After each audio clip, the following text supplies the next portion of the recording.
Continue to take action without expectation. What's that mean? Well, it's the hardest thing to do, isn't it? Because every time we take action, we're expecting something to come back. And I think what I've realized throughout my journey is because a lot of the action I took came from a place of fear, and I was hoping that the action would resolve that fear. I had a conversation with Pete the other day, and he talked a lot about placing his action in the service of other people. And when you do that, it becomes less about you, and the need to do it for yourself is removed. There's this real tension I feel between intention and surrender, which is the intention to achieve and, I guess, accomplish goals that you set out for yourself, and also surrender to the need to have that accomplished in the first place. Like, why do we even need to achieve something in the first place? Why can't we be just happy and content with who we are? Why do we need to go to the gym to build muscle, to feel good about ourselves? And it's a real push and pull that I felt internally throughout my whole self-development journey to continue to take action and do things, but understand where the drive's actually coming from. And I still think it's the hardest thing that most of us humans face is doing things when the motivation fades, and continuing to take action. It's a very multi-layered conversation. What part of taking action without expectation are you referring to? Well, I guess just in the day-to-day, say if you have ambition or you have goals, and I know you've talked about goals a lot in the past in some of your episodes, some of your psychology episodes on your YouTube channel, but sort of working towards those goals and knowing that some days you're going to be taking action, you're going to be doing all of the right things and nothing's going to happen. And it's more an accumulation of doing the right thing over time to be able to get the results you're after. You often can't see the progress you're making, and that's what makes it feel not worthwhile, doesn't it? And that's why we stop. And that's why I've questioned a lot of the time why I'm doing what I'm doing. And then you have those moments of real clarity where you have the experience in real life to almost validate this invisible growth that's been accumulating in the background. And you think, I've actually come further than I realize. And that's often why we trade off self-growth and we trade off the pursuit of things like peace, fulfillment, joy, finding alignment in our life, because it's not tangible. It's something we can't play with. It's very airy-fairy. So we go after things that are visible, money, short-term happiness, things that can be acquired simply and we can prove to other people, rather than these more intangibles such as of service to other people, giving people a great experience, giving kindness and love to other people, finding sustained fulfillment inside of us. Those things are harder to find, but they last and they're more meaningful. But it's just our inability to see the progress and appreciate why they're so meaningful. Yeah, it was like that thing you once said to me, I think last year, you said to me, at what point does a great tree become a great tree? And that's really stuck with me, is it's that continuous battle or kind of journey that you embark on to constantly be doing the right thing or doing what you think is growing, as you were talking about all those different facets of your life, to the point where you just one day, at what point in what day does that then all accumulate together to be like your new self-identity, that new kind of purpose and fulfillment that you have? Is it like an accumulation, like every single day it's a little bit better? Is it a specific point in time where you just go, I am a great tree now? You're always becoming, you never become. So always growing. You're always growing. And a question I always come back to my journey when I'm taking action is, what am I optimizing for anyway? I think a lot of us get caught in these patterns of life. We wake up, check our phone, go to work, eat food, talk to other people. But where is our attention? Where is our attention going? Because where our attention goes, our energy flows. What are we trying to cultivate in our life? What is our purpose? Do we even take the time to think about what we want? Because we often wake up and all of our energy throughout the whole day is just being distributed to things outside of ourselves. We don't have the time to think about what we want. And if you can't think about things, you're not going to create them in your life. This is something that we touched on, and the episode's not out right now as recording this, but by the time it's out, it'll be the episode before this. And we talked a lot in this episode, Leo and I, about how we're living in an attention economy now, and everyone is bidding for your attention, whether it's social media, whether it's this company that wants you to buy ABC products. And we've fallen into the trap now where everything in society is structured to be so reactive. We're just reacting to everything. And then we never get to time, as you were saying, for our own thoughts to kind of have our own self-identity or our own kind of beliefs, because we're always being told what to believe and what to say. And we never actually get a moment to just sit there and think, well, what do I actually want to say? What do I think about this? What's going on in my life? And how do I feel about it? Because you're always being told what to feel by other people. And I think that's quite toxic in the sense of it can lead to a lot of issues, especially with your mental health down the line, if you're never actually having your own healthy thoughts. We don't choose our own beliefs. They get placed onto us when we're growing up. And there's a lot of programming that gets put onto us. You know, we're told by teachers what to do. We're told by parents what to think. We're told by society how to act. What's the model of success? We aren't able to use our own logical mind to start creating our own meanings in life. And that's what a lot of self-growth is. It's detaching from who you think you need to be and figuring out who you want to be, and then taking steps to create that in your life. And as you said, the attention economy, right? Like, we've constantly got all these things trying to pull away from our own power, which is our own thinking and ability to have thought. That's what makes humans special, is our ability to feel deeply and think creatively. And unfortunately, there's a lot of things pulling us away. So it's our responsibility to become conscious of these patterns that are often unconscious, and then start to invest into thinking and cultivating the things we want in our life, because ultimately it comes back to, what do you want? Simply, like, everyone's going to have different beliefs about what is a good life. But unfortunately, a lot of those beliefs, they aren't even choosing themselves. They haven't even been able to stress test their own thinking. And for me, I've had so many internal conversations about, you know, should I play footy? Is this the best choice for me? Should I start a business? Am I qualified enough? Is it the right time? Like, I want to be empowered to make a decision that is authentic to me, and not one that is placed upon me by my parents, by society, by my friends. I want to have agency. I want to have control. And ultimately, that's what we all want. Yet a lot of us struggle to even do that for ourselves and give us that, our own critical thinking. It's the trap of being in the driver's seat. I mean, in the passenger seat, as in everyone is pretty much, from what you were talking about, sitting in that passenger seat where they're getting told where to go, what direction to head in, and no one's actually driving their own life. And I think one of the most empowering things you can do is put yourself in the driver's seat and start making decisions that are best for you and who you want to be. All of this stuff that you're talking about, 5 years ago, you would have been a very different person to who you are now. What started this whole kind of journey for you to finding who you are now? I think I've always had a belief that, I don't like saying this, but I've always felt like there was more for me. Like, I've always been an achiever, so very driven academically in sport. I've never wanted to just, I guess, sit on the sidelines and be a spectator of life. That's always been programmed into me. So I think that, and then in conjunction with some hard experiences, came to a breaking point. Like, I've always been wanting more from life. And as soon as I had, I guess, hard experiences at a private school, and then the COVID period, right, where I chose not to be vaccinated, and I was bullied, and I was made to feel like a victim of the world. The world was pretty much turned against me, and all my beliefs came crashing down upon me.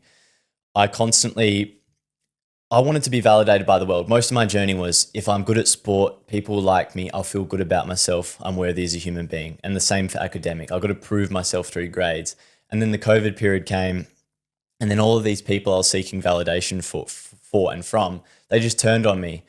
And I thought, all those beliefs I'd made about life just got ripped out.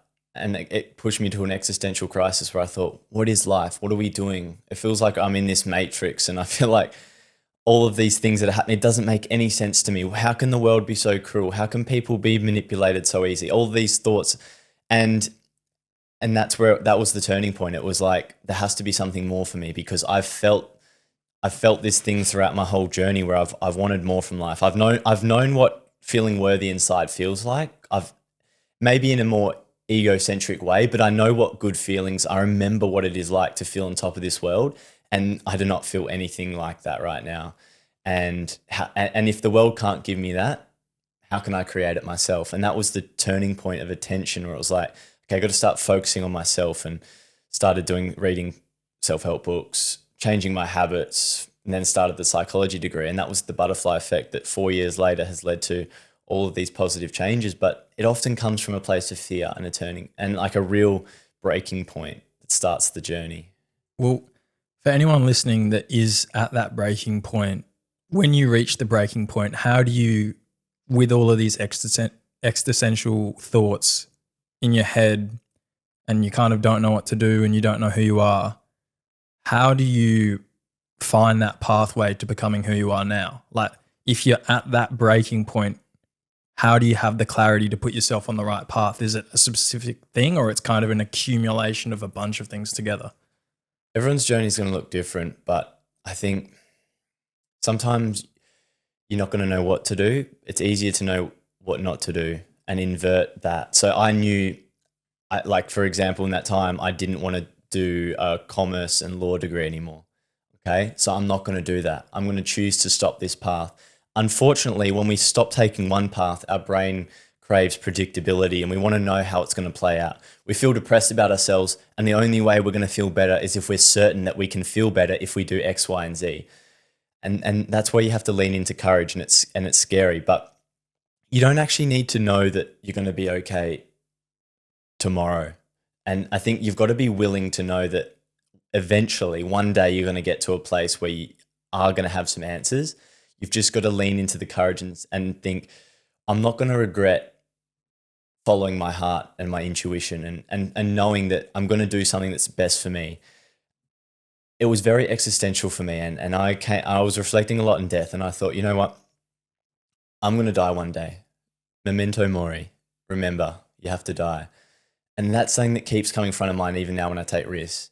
If I'm going to die, and that's the worst that can happen, is any sort of temporary suffering really matter? If it could lead to something greater, a greater experience or understanding of life, why would I not lean into that? If I'm just trying, and it comes back to, we just want the comfort in the short term. And I've always wanted that. Why do you think I numbed hard emotions for my whole journey? Why do you think I constantly ran away from hard conversations? I avoided conflict because it's bloody scary to confront your fears. But if you don't, you're going to stay stuck in these patterns of comfort and complacency, and you'll never get to experience the depths of the human experience. Yeah, it's something Modern Wisdom, Chris Williamson's been talking a lot about on some of his recent episodes, is purely by just getting rid of all of the things that you know not to do. And a lot of the time you'll have a gut instinct with stuff, knowing it's the wrong thing to be doing. Purely by just getting rid of that noise, it will put you on the pathway to be doing the right things. What's the right thing anyway? Like, I think a lot of us, we think we're doing the right thing because we have a lot of fear corrupting our mind, and we're doing the job. We've got the 9-to-5 job, or we're doing the thing our parents say, and we're getting applauded for it. Well done. And of course, we're going to start believing that. And it's cognitive dissonance, right? Like, there's this conflict between what we're doing and what we think inside. And to resolve this tension that we feel, we just do what other people say, and then it goes away. So we're just conditioned to, I guess, find this congruence between the inside world and the outside world. And the inside world is craving familiarity and comfort. So we start making choices in the outside world that give us that, because that's what we want. But what happens if you flip the script internally, because that's all you can control? What happens if you detach and surrender from your need inside? Suddenly the outside world becomes a playground to experiment with. And that's what most of my journey's been with. A bunch of experiments to figure out how my inside world can change and transform my outside world, because it's always a reflection of your internal. What are some of those things on your inside world that you have found work for you? The number one thing has been taking responsibility. And I was someone who blamed everyone or everything. I didn't make the football team. It was the other person's fault. My mum got angry at me for not doing the dishes, and then I got angry and reactive. I didn't have, I felt like I needed validation from other people, so I blamed it on circumstances. I was never able to take responsibility for any part of my life. And if you can't take responsibility, you're never going to be in control, because responsibility is your ability to respond. That's essentially what responsibility is. And if you can't realize that you are the driver, how are you going to be the one to control how you respond to life's situations? Is that something that took a while to get the hang of, or it was flip the switch in your mindset, wake up one day and you're different? Is it a tool that has to be trained? I think so. It's pretty hard to Put into words. Yeah, it's also pretty hard to convince someone that they have control when they've felt out of control their whole life. I think starting small is important. Like, I started very small. I started doing cold showers in the morning, journaling about my day, creating little promises to myself and living up to them, removing a few bad habits. And then I started to think, okay, I said I'll do something, I'll do it. And also I've created positive feelings from a thought that I wanted to do something. Oh, this is interesting. Suddenly I was able to influence how I felt about myself and how the outside world looked, because I changed something inside. And that small little proof is all you need to kickstart your journey. And I know for some people, it's a fucking long journey and you get pulled back to all these old patterns. But for a lot of people, they just don't realize what's possible. And starting small can be a good mediator between that. Discipline is the highest form of self-love. What do you think about that statement? Interesting, that one, isn't it? For me, I think people love to use quotes, but they don't actually. Everyone's defining the words within the same quote differently, and that's what you got to understand. If you're gonna have a conversation about words and quotes, you got to have a conversation firstly about, like, how would you even define discipline? I would say discipline is doing the actions that you want for yourself, even when you don't feel like doing it. So say I'm going to do these things for myself in these following days, and then in those days when I don't feel like doing it, I do it anyway. It's doing the thing you don't want to do for the promise of feeling better in the future. And self-love? Self-love is one of those definitions, I think, that is kind of like success for people. Everyone's self-love can be defined differently. But for me, I would say self-love is feeling a sense of worth and kind of appreciating who I am for who I am. And I know that's a circular definition, but it's hard. It's hard to put into words, but I would say appreciating who I am for the person that I am, and kind of understanding that it's okay to be me, like being comfortable in my own skin. Okay. So if you're defining self-love by being okay with who you are, then within that model of understanding, why should you have to use discipline, accountability to prove that you are worthy? Why do you have to do something to feel something? Why can't you be good enough in of it yourself? Because I think that they're not mutually exclusive, in the sense that when you undertake things like ice bathing every morning or journaling and doing all the right things for yourself, it's going to make you feel better and going to make it easier for you to feel more comfortable in your own skin, because you know that you were doing the right things for yourself in the driver's seat, not the passenger seat of your life. That's where I think discipline is a vessel of understanding. I don't think it's the thing we should be optimizing for. You know what I mean? I think discipline allows us to show us what we're capable of, but if we focus on discipline as being the answer, it means we need it forever. You know what I mean? It teaches us a lesson that we can do something. I think it helps us explore what we're capable of, and that's where discipline as a concept is powerful, because it's like, I use discipline a lot of the time. But I think if that's the thing we're optimizing for, and we think I need to be disciplined, I need to have that, then you're allowing your internal environment, your ability to feel positive emotions like love, joy, peace, dependent on that. It's contingent upon upholding this very high standard. Where's the compassion for yourself and trust me, I'm someone who, is able to work very hard, and I'm very hard on myself, but something that has evolved within me internally is more leaning into this surrender and this line of questioning, like, why do I have to do this anyway? People say I have to wake up early. Like, why do I have to believe I have to take all this action? Why do I have to play footy? Why do I have to go to the gym? As soon as I was able to understand what was driving these fears and able to question them and let go of them, I was actually able to still do the thing, but from a different energy source. And I do the thing without the gym. Gym's a prime example. How many people go to the gym, but I feel shit before they go? It's like, oh my God. And then during the session, it's a grind, it's a hustle. They've framed this exercise as resolving this lack within inside of them. Whereas I go to the gym because that's who I am. I don't need the gym as the solution to a problem inside. The gym is something I do to proactively put votes of confidence into myself. That's just who I am. You know what I mean? That is something I do because I like exercising. And I think how we frame the experience is important, because what happens, like I said, in 5 years' time, or ones when now you can't go to the gym because you've got your arm in a cast. What is the inner dialogue saying now? Well, to be honest, I still go every day. I just spin cycle now because it's all I'm allowed to do.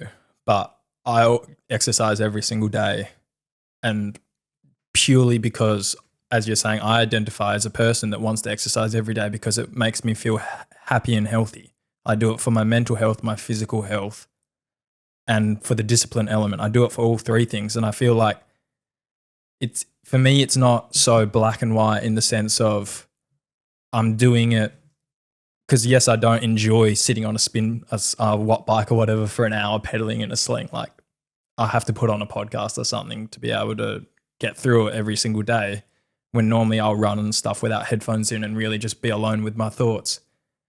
But I know that if I don't do it, I'm going to feel miserable. And I know that if I get lazy with it, my health is going to suffer as a consequence. And I want to hold myself to the standard of showing self-love to myself, where I am exercising every day kind of for me. It's not for anyone else. I'm not going to the gym because someone else wants to. I don't want to be like jacked for someone else. I'm doing it purely for me because I want to be healthy physically and mentally. And I know this is one of the tools I can use to train that. Agreed. But the only caveat to that is, like, if you start creating this, I guess, this dichotomy between, if I go to the gym, I'll feel good. If I don't go to the gym, I'll be miserable. And of course, if you give energy to that thought, you're going to start to cultivate that emotion. It's going to become a feedback loop. You're giving that thought energy, and you're creating a black and white reality in your mind. I feel like I have a similar example to how I can explain this. And I know you've touched on it a lot when you did your year of sobriety, where alcohol isn't a social catalyst, it's a social enhancer. For me, I feel like exercising every day, it's not the catalyst of whether I have a good day or not, but it enhances whether I have a good day or not, as in I can use it to make my day better. If I don't do it, it's not going to be like my day, I don't have a day, I still have the full day to live out. It's purely to make the day that little bit better. And this is what I feel like we're talking about, whether it's the ice baths or the journaling. It's doing all of these things in your day to enhance that day. I think a lot of people are so preoccupied with the surface level stuff. And what I mean by that is, let's go to the gym because I want to lose weight. I want to lose 10 kilos because if I lose 10 kilos, then I'll feel better about myself because I'll be healthier, I'll look better. But people can't understand this thought and this external reality. The weight that they have is being driven through these subconscious beliefs and experiences. They have all of this programming inside of them. You know, all these repressed and suppressed experiences from when they're younger, like you're not good enough, or all these hard experiences have cultivated this thought. And we're so preoccupied with trying to resolve the surface level nature of our problems. And I think a lot of us, we fix that. We lose the weight.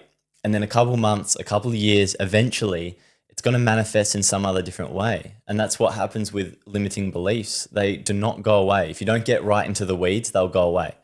And I think a lot of us want to do the exercise, and I could not be more of an advocate for that, because I think healthier, all the science, it makes you feel better, creates positive emotions, spend time with good people. It's an incredible thing. But we frame that experience as a lot of us say, I do it because it makes me feel better. But there's a way more efficient route to removing that thinking from our life. Like if we're trying to do exercise to enhance the way we feel in our life, the inner work is 1,000 times more powerful than just doing some exercise that gives us this temporary solution. I'm not against exercise. I think there's a better way to approach optimizing feelings inside, if you know what I mean. So what are some of those ways? I think the inner work, and what that means is becoming conscious of our unconscious patterns, like the thoughts, feelings, emotions we have every day. There are a lot of things a lot of people, we don't want to have in our life. We don't want to keep feeling shit about ourselves. We don't want to, keep having to go to the job. We don't want to have to keep having all these doubts and these worries. And we do things to temporarily remove it. We either distract ourselves, numb ourselves, or positive procrastination, such as a form of exercise. But we're not willing to look into the mirror, to confront our past, to turn around and look at all the experiences we've gone through, to validate our pain and our trauma, and to understand that our experiences have shaped us and our experiences are shackling us to a certain pattern and experience of life. And that's what the inner work is. It's simply just discovering and going into your life, your story, and connecting the dots, because that gives you empowerment. It gives you choice. It gives you an ability to live authentically, to become the creator and not the observer and not the spectator or the passenger of your own life.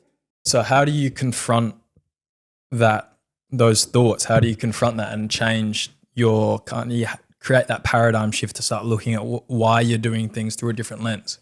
A great question I've asked myself is, what do I gain from choosing this belief or thought? So let's say, for example, we all gain something from the suffering in our life. We've got this addiction to our suffering, and I think a lot of us don't realize it because it allows us to play small, to play the victim. There's different parts of my story that I used to love being the victim. I used to love numbing myself to, the prime example, let's say women and validation. It's a really simple example that a lot of men can relate to. And I loved numbing and running away from the feeling that I needed women, because deep down there was this fear like I needed to be validated from women. But what man, that's very emasculating to confront that. So you watch things like porn, you distract yourself, because in porn, you are the hero, you're the superstar. And you're telling yourself like all these thoughts that reaffirm yourself as the hero, because the dynamic in porn is one that makes the man look like the big, strong bravado guy. But unfortunately, all I'm doing is trying to run away from a fear. So I think, what was it? How do I become more? How do you confront those thoughts of why you're doing things for those reasons? Well, I think to connect it back to that thing, it's the emotions that are going to drive you. You're going to get sick and tired of feeling an emotion. We have these emotional patterns and physical diseases. We have these things we want to remove from our life, and that has to be the catalyst. The catalyst is realizing we do not want to keep playing out this pattern. And for me, it was the feeling of not being worthy, or the frustration, all these like patterns and emotions that I felt. And I just reached a breaking point in my life where I was like, I don't want to experience this anymore. I know what it feels like to feel better than this. And for a lot of people, that's what it is. It's to become conscious of this pattern they're falling into and say, hey, you know what? I don't want to. It's that quote about the pain of change. The pain of staying the same has to outweigh the pain of change. And it comes back to regret. Like, man, I can use all the frameworks I want, but seriously, who the fuck wants to be the victim? It's very tiring. Constantly blaming other people, but you just fall unconsciously into those patterns. Like, if you want to be the hero of your life, you've also got to be the villain of your life. And that's what people don't understand. You got to look in the mirror and say, hey, I got you here. Not only can I get you out of here, but I can make you the superhero, and I can become the driver of this life. But no one wants to do the hard bit first. And what I've learned about this journey, it's turning around and being able to have a clear view of all your fears and limiting beliefs and just to resolve it. One breathwork session, bang, you're the superstar. It's doing things as they come up. There's often little elements, as you're coming down getting down into the weeds, it's being able to tackle problems as they surface, to develop the tools and frameworks to deal with things as they come up. And you'll realize there's deeper blocks. And for me, there's still blocks. There's always more blocks, but it's dealing with them as they come up. That empowering feeling when you break a limiting belief or you go through a barrier, you prove to yourself you did something you didn't think you could do. Those little things, man, that's 1,000 times more fulfilling than climaxing to porn. Like when you look at it from a bird's eye view, that's what I started to do as well. I started to become more of an observer. And instead of just being like the first person of like, I'm experiencing this, I feel good, this feels so nice, I actually became observing, what are you, Egan, as a human being doing right now? Like, started to question my actions more, like that honest, hard conversation, look in the mirror, like, what are you doing? And it's that simple. Like, if you want to change your life, you've got to be able to have those hard conversations internally. And that the ability to have the hard conversation came from the fact I could not live with my reality anymore. And I knew that something had to change. And you keep trying to, and for a long time, I tried to change the outer world to change me, but I realized that model of living does not work. Is there specific things that you use to change that inner world? I know you mentioned breath work. I know you said it doesn't just take one and then all of a sudden you're a superhero, but is there specific things that you can do over time to help explore those inner kind of beliefs and thoughts of your self-identity? I think journaling's huge. I think very underrated. I think a lot of men especially are prone to believe it's very feminine. I think I remember thinking that was very feminine. But man, I journal a couple times a day, like morning, night, and I no prescriptions around it. It's just, I think I used to start with more of a structure because I was very like chaotic. I don't know what to do. This is overwhelming. So guiding early days can be important. But now it's just, I have this relationship with myself. It's very weird, but I feel like I have a relationship with myself, like a very deep relationship with myself. And I think a lot of people don't have that. They just believe that I'm able to be a friend to myself and be the one who challenges myself in a positive way, but also be the one that supports me. Because I feel like my true self exists beyond my ego, which is, I guess, this consciousness that I'm experiencing, and it's very spiritual, but this consciousness that I'm experiencing life through, I feel like I sit beyond that. I feel like I'm very spiritual and I feel like there's something more to that. So I'm able to have this healthy conversation, and it can be hard to start like that. But just developing, I guess, for me, from a simple perspective, it's about connecting dots, right? Connecting dots between thoughts, behaviors, and feelings. That's what simple self-awareness can look like for people. What am I thinking? What am I feeling? What am I doing? If you start linking all of those, you can start to create an understanding of what thoughts are driving what actions, what am I feeling? How does it influence my thoughts? Being able to connect all these things starts to make you understand, I guess, how much more control you have, and also what patterns are playing out, because you can't change if nothing changes, and you need to become conscious of these patterns. Would you say that that's a keystone habit for you, journaling? Yeah, 100%. Because we've talked in the past about James Clear and how Atomic Habits was kind of your foundational starting book that you've reread a lot of times. Keystone habits, for context for the audience, is when you have like a keystone thing you do in your life that then makes not only how you feel better, but it makes it easier to go and stack it with other things. So say you journal in the day, that then allows you to do other healthy things throughout the day, and you just kind of habit stack. Is that right, that explanation, or I'm a bit off on it?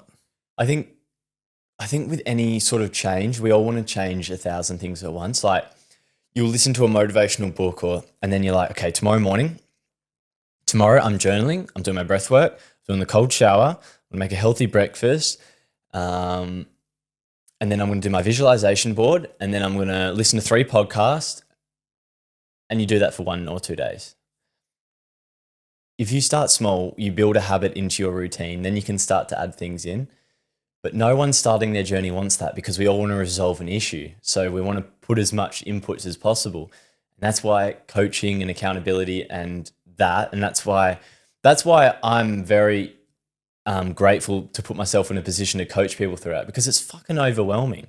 You have all of this drive to want to empower yourself, but you have no idea that consistency and simplicity and what to read, what to do, it can be overwhelming. And I think that's where a lot of people get stuck. They keep playing out these same patterns, and that's where guidance and someone who's, like, my journey's been 5 years, but when you've gone through the journey, you can help people collapse time. You can guide them to the right things, to think the right things, to challenge their thoughts. And a lot of people don't have that because we just play victim to our circumstances and just accept life as it is. Timeless mindset. What has starting the podcast meant to you? How has it evolved your life? Any key conversations you've had with people that have really been eye-opening? I know you did your one with Boris, which was really impactful on you, because last time I sat down to talk with you, you were talking about how you just filmed that with Boris, and you were going on about the monkey in a suit kind of metaphor. How's Timeless Mindset going? What's been going on there? With podcasting, one thing I've learned, and you'll probably be able to relate to this, is you have a conversation, you have a connection with someone, you have a chat, exchange some ideas, thoughts. At the time, you don't really realize the power of it. And it's a great analogy for life. You do something, you invest time into something, and you don't realize the payoff straight away. And a lot of self-investment and a lot of learning new information and hearing people's stories is it plants a lot of seeds, a lot of little frameworks, the amount of one-liners I've learned from people. A lot of the time I can't relate to their experience because I haven't gone through what they've gone through. 6 months down the track, I'm in that exact situation. My brain goes, oh, that's what they were talking about. And now I have new knowledge, new clarity to think through this situation to make better choices. I've empowered myself through learning through other people. And that's a lot of what self-growth is. You might have this armory of tools. You might be having conversations, listening to podcasts, taking action, and you aren't often going to realize how much you've grown until you're tested. And when you get tested, you realize that all the work was worthwhile. And that's what podcasting has been for me. I haven't realized that doing 30 episodes and having so many conversations, how much that has evolved. But I go back occasionally, listen to early episodes. It's painful sometimes. It is. And I realize how many things that has given me, how many skills I've developed, how much I've grown as a result of this podcast being such a vessel for life. And I've been able to connect to people. I can't remember what it's like because I feel like I've almost grieved the loss of my old self, if you know what I mean. I mean, we all have drips of our past feeding into our current life, but I feel like I've evolved so much that the essence of me is similar, but all of these weaknesses I've had have been evolved because I've been willing to face things that I'm not good at and improve on them. Like I was not good at conversations. I was not good at asking questions. I was not good at listening to someone. I was not good at not overthinking. I kept overthinking, blah, blah, blah. But now these things are easy for me. But if you're not willing to do it when it's hard, you can't experience when it's easy. So it's kind of been a vessel for you to evolve as a person. Been the ultimate self-development journey. I mean, that's now turned into business because we're ready to level that up, but it's been the perfect vessel for connecting with people, trying to promote myself, trying to learn communication skills, trying to like all these little tools. Like we all think it's just, oh, he does a podcast. There's about 100 different things I do, and it takes hours of commitment. So you not only learn about yourself, you learn about how to delay rewards because financially it's not a massive return, especially early days. And you're developing and you're putting time into things that aren't really visible. Yes, you can have conversations, but then you start to focus on the intangibles. Like I've made clips from people, some very emotional clips. Happened the other day to my friend Pete, my good friend Pete. From Rec Lab. Yeah. So he shared some of his story and I was making a clip, put up some nice sounds on it. I was crying, bro. I was crying because I know what he's been through because I've been with his journey. I've had that with other people. I had a guest on who lost her mum. I cried during that conversation, and I cried when I was making the clip because that's life, man. I love being able to feel, and this podcast has allowed me to feel. And I thought life had robbed me of that. I've obviously that was through my own fault. But when I was younger, that was what my whole journey was. I couldn't be a human. I had so much shame around emotion. But this podcast, through connecting with people, which is a really human experience, has allowed me and given me the confidence to feel, to connect. And now I feel like I can talk and bond with anyone, regardless of status, whether it's a homeless person or a mega successful person. Like I feel very like I've leveled out and I feel like I can be human. So if I could simplify what the podcast journey has meant to me, it's allowed me to feel human again. And that's the greatest gift that you can have. You're going to keep doing the podcast for as long as possible? I think so. Like obviously time's probably the only constraint but I've been able to streamline it quite well. So I'll keep going. I think it's not only a great vessel for funneling and the business strategic side, but it's a real passion of mine. Do you find a lot of people ask you that? Like, how long are you going to do it for? Because heaps of people ask me, and my answer is always, I'm going to do 1,000 episodes. And I always say that because I know that if I get to 1,000 episodes, the fact that I've done 1,000 means I'll love it so much that I'll keep going. That's what I did. And I just said 100 and I just kept going. It's the same thing. Set yourself a goal that, but it comes back to the whole like intention versus surrender. Like I have sort of surrendered to the podcast being this thing that needs to make money. Like early days, there was a lot of drive, like, okay, podcasting, like this can end up being a business. And it's fucking hard to make that. It takes years to do that. Like Modern Wisdom, Joe Rogan, two of the top podcasts in the world with earning revenue-wise as well. It took Rogan 4 years to start making money. It took Modern Wisdom 3 to 4 years to start as well. It was like 200 episodes. Exactly. And that's what I mean. Those opportunities are coming and they actually have, but I'm sort of, where does your attention go? Like, come back to what Tony Robbins said the other day. You don't experience life, you experience the life you focus on. And for my podcasting journey, if I focus on the fact that it isn't generating me money, of course I'm going to have this resentment towards it because I've created this expectation that there's going to be business opportunities. But the more I'm able to attune my mind to, oh my God, I'm having a conversation. Someone is willing to be vulnerable and share their life story with me. What a bloody honor to be able to create a space for that. Like, that's a reflection of my ability to have a conversation, to be a good ear, to listen, to ask the right question, to ask hard questions, to be the one to create the space that not many people are doing. That's a great reflection of me. And I've been able to build that confidence into myself and focus on the intangibles, like the crying, like the love and joy I felt from having a good conversation, rather than, I don't know, some of the things that haven't eventuated. And then my perception and relationship with podcasting is totally different. And it's all because I changed my internal state, and that's all we have control of. You mentioned in this topic that it's helped with business opportunities. I think you're alluding to Key Australia and becoming a wellness coach. Oh, mindset coach. Sorry. What's going on there with the mindset coach? You've recently done a big hard push on the socials, declaring that this is what you're going to be doing this year. Talk to me about that. Oh, I think it's just an extension of my passion to empower other people. Like at the core, this is what I love. I love helping people realize that they are the creator of their lives. They can think differently, feel differently, and have a better life. And a better life is a life that is aligned to what they want. And that's very authentic and personal. I'm not here to prescribe this is how to live, this is how to be successful. I think we all have our own model of understanding, or we all deep down know what we want, and that's what Key Australia means. We're just going to unlock the answer from inside.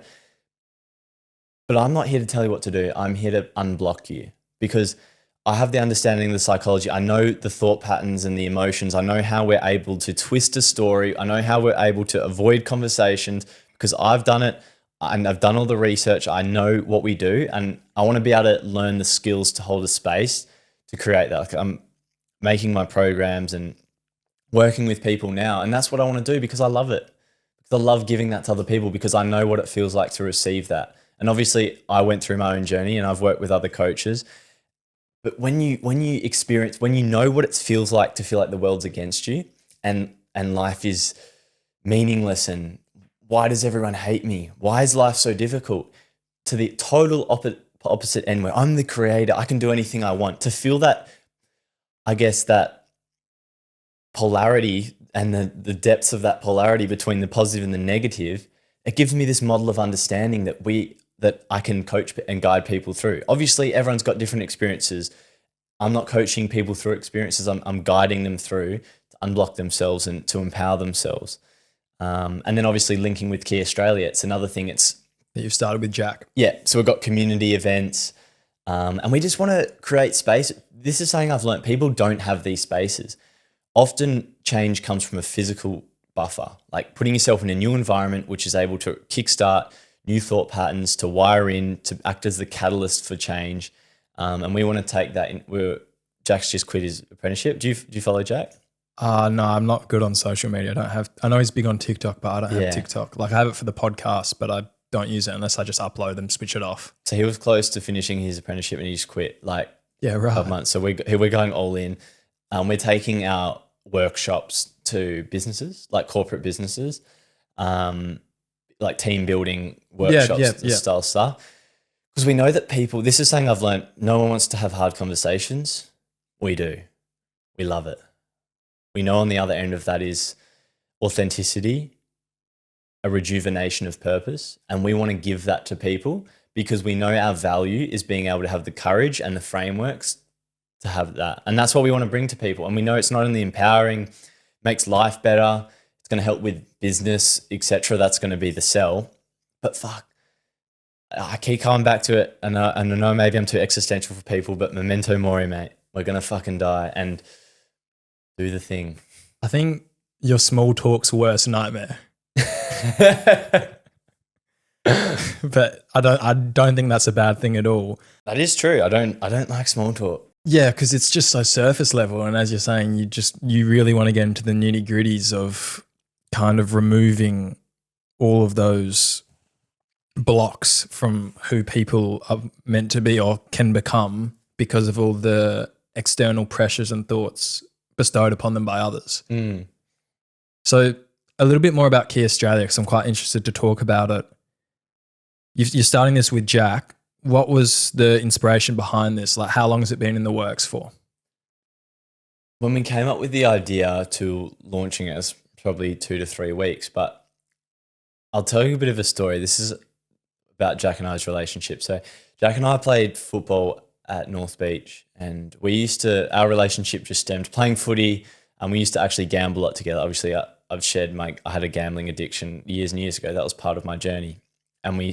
And that was what our relationship was, and we were friends. And then I started the podcast as I was going to the self-development journey, and he really liked it for some reason. He didn't have the ability to voice that because he had his own journey of fitting in.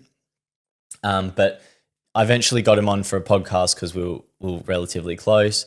Our relationship started to blossom, and then basically, inadvertently, I just became his mentor. Everything I had learned and was learning was sharing with him. He was a very good listener. And that's the thing I love about Jack. He's a great listener. And a lot of people aren't willing to listen because their ego gets in the way. I'm willing to listen to anyone because who knows what someone has to offer. We all have something to offer. And that is why Jack has transformed so much, because he can listen.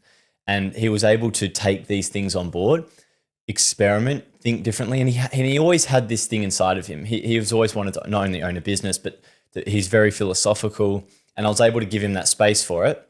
And then our friendship blossomed, and that's gone on for like 18 months, and we've got this incredible friendship that not many people can understand. We do pretty much everything together, starting a business together, and it's just we're going on this self-growth life journey together. And yeah, we used to have all these walks along the coast. So we live pretty close to the coast, and we always did walks, like from North Beach to Scarborough and back. Our walks, deepest conversations, like we've probably had over 200. Hot guy walk. Yeah, over 200 plus walks on the coast, like a serious amount of hours. We've had the deepest of chats about everything, our fears, life, philosophy, everything, talking about we're all going to like die one day. I know, very, very existential, like what are we going to do? I went to Europe for a month, came back, then we started walking the coast. And thank God for that Europe trip, because it was like, we sort of had a moment. I was walking along the coast. I looked at Jack and I said, Jack, what are we doing? It's so eye-opening going to Europe, isn't it? Yeah. I just said, Jack, what are we doing? We just keep talking. We're talkers. We're actually not that much better than anyone else who just, has a social media presence and says like, I have a podcast. But I was like, you know what? We're just scared. We don't go to enough community events. We don't put ourselves out there enough. We really want to, but we're just scared. So we sat down on this bench. I remember it. It's funny how quickly time goes. And yeah, we just said, let's do something. And then this workshop idea came, and creating events for this stuff. We had no idea what it was going to look like. And that's the thing about vision. Sometimes you aren't pulled by the picture, you're pulled by a feeling. And that's what we were pulled by, this feeling inside that there's more. And we wanted to, I guess, grab onto that thread of excitement. And we did. And we started the thing, and we're continually evolving. And as I said, it's never about the current moment. The now is always the becoming, right? So like the action I take today is going to be, that seed might not ripen for another 6 months, but that's the beauty of it. Isn't that the beauty? Because I'm reaping the rewards today from work I've done ages ago. That's when you can frame it like that, you realize that everything means more than just the current moment. Your choices now, you're not going to experience always the payoff, but it's so inspiring to know that one day you'll get to feel that empowerment from today. And that's what a lot of Key Australians, we want to grab this feeling from our own personal journeys and give it to people. So sorry for interrupting. What's some of the methods then that you'll do at your workshops to help grow these people? So far, we've realized people love learning through other people. So like, it's literally like mini podcasts sometimes, like little groups, they'll have conversation prompts. So they're all learning through other people. A lot of the time it's strangers, they don't know them, and they're having these really deep conversations. That's a really good one. So hard conversations is something people don't like having, but if you have facilitators like Jack and I to encourage that, to give the space for that, people want it. We all want to feel deeply connected to other people. We just don't know how. So if we solve the problem of the how, that's where our value is, and that's what we want to do. And obviously the tools and the frameworks depend on the session, and we're evolving them. That's why we're doing it. We know we don't have we're not the best businessmen or have the best frameworks, but we know we learn as we go. And each event is a new experience that we learn from. The more action we take, the more we learn, the more we realize how much is possible. And it's just this incredible feedback loop. Well, it's like for the place I work at, we had like a vulnerability training workshop with a company. Yeah. And they came in and pretty much no small talk whatsoever. We all sat down. They all went, okay, write down your superhero. And then they put a bunch of everyone's written down superhero up on the wall, went through all the examples. But then first real activity, partner up, go through your 3 biggest hardships in your life and talk about it with your partner. And then a couple of people at the end then shared some of their hardships with the whole outer group. But just by sharing 3 hardships with someone from work and them sharing 3 of their hardships with me, I instantly was that much closer with that person. Yeah. Oh yeah. It's crazy how getting rid of that small talk and actually talking about. It's not even removing the small talk. I think it's more just realizing that they're more similar to you than you realize. They're more human, because that's our greatest fallacy as a human. We think that we only experience life the way we do. What's personal is universal.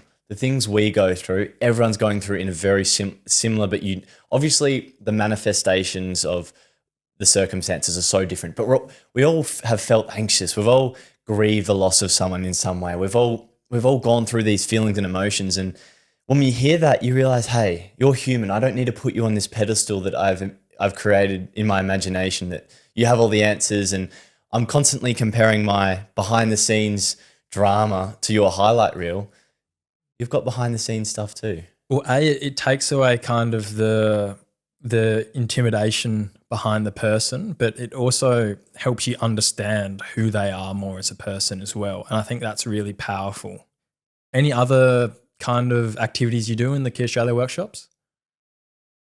Trying to think back what we've done so far. We on our first night we did a self-expression night and we got people dancing. We challenged people. We had open conversations is a common one, but getting people to prove like we've had some people sing in our workshops, like people to do things that are scary. They prove it's possible, and then and it just gives them that empowerment. It's like holy shit. I think that's cool, but a lot of it is the framework's just the guide, but it's the experience of leaning into the human side of you, being able to create a space to explore that, to develop that is what essentially Key Australia is. Awesome. Well, I'd love to finish with you giving me a definition of something. And I know we've talked about how things aren't so black and white, but how would you define a timeless mindset? That's a good question. Timeless mindset. Well, I'll define mindset first. And I think our mindset is essentially our reticular activating system. It's essentially the filter that we see the world through, right? It's a bunch of programming beliefs that we have. It's like our hardware. It's the thing that when we observe life, it's the way we give meaning, attribute meaning, and the way we are able to respond. And it's our ability to think through things, to deal with adversity. It's the set of beliefs and programming in our mind, and that's the mindset component. And the reason I call it timeless is because once you wire in certain patterns into your mindset, philosophies, frameworks, beliefs, they last forever, man. Like there's so many things I've learned that are just going to become staples of my journey. Existential thoughts that make me just take action. You know, things like consistency is key affirmations, all these beliefs about confidence and what it takes, and it's timeless. Once you prove to yourself you can do something, it lasts forever. And a lot of what it is you invest into yourself in the right way, and that investment lasts forever. It's timeless. It's not going to expire like the feelings do when you go to the gym. When you have the 1 hour dopamine spike from the gym session and you ran away from your fear for an hour, that doesn't last, man. And that's why I'm sick of just doing things that are just the temporary. We want to create I want to create and empower lasting change that's timeless. And a lot of it is mindset, because that's where it all starts, man. Thinking differently. Well, it's kind of like the intangible power of self-belief is crazy. Well, thanks very much, Egan Brooks, for coming on the podcast today. I really appreciate it and appreciate your time. And I know you're very busy with all the stuff you've got going on. Where can everyone find you? Where can anyone that's listening find your stuff, see Key Australia, come to any events? My Instagram's Egan Brooks, and I'm sure you'll attach a link tree. It's got all my... It'll all be in the description. YouTube, coaching services. Feel free to message me any questions. I'm sure I've probably raised a few questions, but and Psychology with Egan on YouTube. Definitely subscribe to that. I'm still doing an episode a day? Not an episode a day, but I'm very consistent. I tell you what, I've gone from what I started at 0 at the start of January up to 700 subs. Oh, nice. Yeah, I've got this. I'll show you after what I'm doing with that, but I'm trying to get to 100K by the end of the year. So 100K subs. Timestamp this. I'm getting 100K. I promise you. Awesome. Okay. Yeah. Thanks for having me. I love the conversation, and honestly, I love what you're doing. Anyone doing a podcast, it takes a lot of time and sacrifice, and people probably don't understand what it takes to put this together. I know how much you care about the little details, so you should be proud of yourself, what you're doing, and keep doing it. You'll learn more than you realize, as I've said in this conversation. So keep doing it. Thanks very much. Appreciate your time. I can never ever. If you get lost, I press the rewind so you don't see now. I know I can tell that you a winner. I'm making key lime cause I was living in the backseat till you bag me. All my niggas never playing games like we bad street. When she talking, feel like poetry in motion, and I feel like I'm chosen. When she look at me, I'm getting lost up in that ocean. Everywhere in motion, they ain't got a notion. I wanna tell them